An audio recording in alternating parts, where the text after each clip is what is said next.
Everyone, welcome back to my channel. आज सुबह मैं 5 बजे उठी और सुबह का वेदर आप देख ही सकते हो कितना अच्छा हो रहा है। ऐसे लग रहा था जैसे कभी भी बारिश आ सकती है।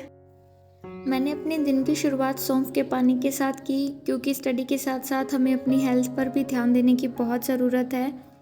फिर डेली रूटीन के काम करने के बाद में मैं पढ़ने बैठी हूँ। सबसे पहले मैंने चेकलिस्ट सॉल्व की और ये मेरी स्टडी रूटीन का one of the favourite part है। जैसे स्पीड मैथ्स हो गया, चेकलिस्ट सॉल्व करना, जो भी क्विजेस वाला पोर्शन आता है वो मुझे बहुत अच्छा लगता है। चेकलिस्ट सॉल्व करने के बाद में मैंने इंग्लिश में एडिटोरियल की क्लास लगाई। ये क्लास मैं निमिषा बंसल मैम से ही लगाती हूँ।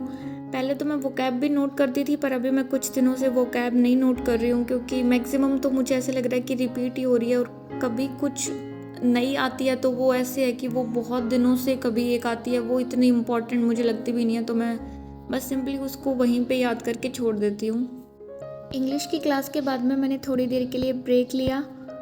अगर आपको मेरे वीडियोस अच्छे लगते हैं तो प्लीज़ आप इन वीडियोस को लाइक किया करो, मेरे चैनल को सब्सक्राइब ज़रूर कर देना। मैं पिछले कुछ दिनों से डेली स्टडी ब्लॉग्स अपलोड नहीं कर पा रही हूँ। मेरे लिए स्टडी के साथ साथ हर दिन वीडियो शूट करना और फिर उन्हें एडिट करना बहुत हेक्टिक हो रहा है, तो मैं अल्टरनेट डे पर ही स्टडी ब्लॉग्स अपलोड कर दिया करूँगी। अगर पॉसिबल हो पाया तो मैं डेली भी अपलोड कर दूँगी। आफ्टर टेकिंग ब्रेक मैंने करंट अफेयर्स की क्लास लगाई है। अभी मैं अप्रैल मंथ का करंट अफेयर्स कर रही हूँ स्टडी IQ से।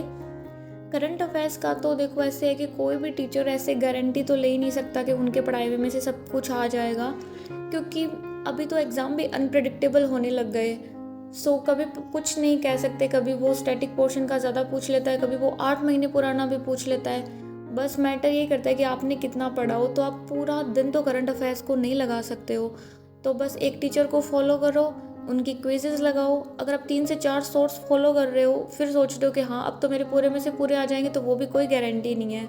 बस आप इतना पढ़ लो कि एटलीस्ट आपका मतलब कट ऑफ से अच्छे मार्जिन से सिलेक्शन हो जाए। बस उसको रिवाइज करते रहो और खूब सारी क्विजेज़ लगाओ। इतना कर लोगे तो बस बहुत अच्छे मार्क्स आ जाएंगे आपके। करंट अफेयर्स की क्लास के बाद में मैंने मॉक टेस्ट लगाया। ये मैं RRB PO का टेस्ट लगा रही हूँ। अगर आप अपना टारगेट PO को लेकर चलोगे तो आपका क्लर्क तो इजीली कवर हो जाएगा। क्लर्क के लिए अलग से टेस्ट लगाने की अभी से कोई ज़रूरत नहीं है। अभी पूरा फोकस PO के मॉक्स पर ही लगाना चाहिए। और जब तक नोटिफिकेशन नहीं आ जाते, हमें RRB के साथ में IBPS PO और SBI PO के भी टेस्ट लगाते रहना है, वरना क्या पता पहले IBPS PO का ही एग्ज़ाम आ जाए और हम RRB के ही टेस्ट लगाते रह जाएं। हमें हर टाइप से प्रैक्टिस करनी है। अगर हम अभी से ही डेली प्री के टेस्ट लगाते रहेंगे तो लास्ट में जाके हमें स्पेसिफिकली प्री को टाइम देने की इतनी ज़्यादा नीड नहीं होगी, क्योंकि लास्ट में क्या होता है कि एग्ज़ाम को 15 दिन रह जाते हैं, फिर हम बस सारा दिन प्री के टेस्ट लगाते हैं और मेंस को बिल्कुल ही छोड़ देते हैं। अगर अभी से हम टेस्ट लगाते रहेंगे तो लास्ट में जाके बिल्कुल ही डर ख़त्म हो जाएगा, क्योंकि डेली आप एक टेस्ट कर रहे हो, फिर उसका सॉल्यूशन भी कर रहे हो, तो एटलीस्ट आप कट ऑफ तो क्लियर कर ही दोगे। तो क्या होगा ना, बाद में आपके पास प्रॉपर टाइम बचेगा कि आप डेली करंट अफेयर्स को भी कर सको और मेंस के भी सेक्शनल टेस्ट लगा सको। बाकी एडिटोरियल भी करना होगा उस टाइम पे आपको। तो इतनी सारी चीज़ें लास्ट में जाके करनी होती है। ये चीज़ें बाद में समझ में आएगी जब एकदम नोटिफिकेशन और एग्ज़ाम सिर पे आएंगे ना। तो अभी के टाइम को अच्छे से यूटिलाइज़ कीजिए, डेली का एक मॉक तो ज़रूर ही दीजिए। एक दिन वर्षों का संघर्ष बहुत खूबसूरत तरीके से तुमसे टकराएगा।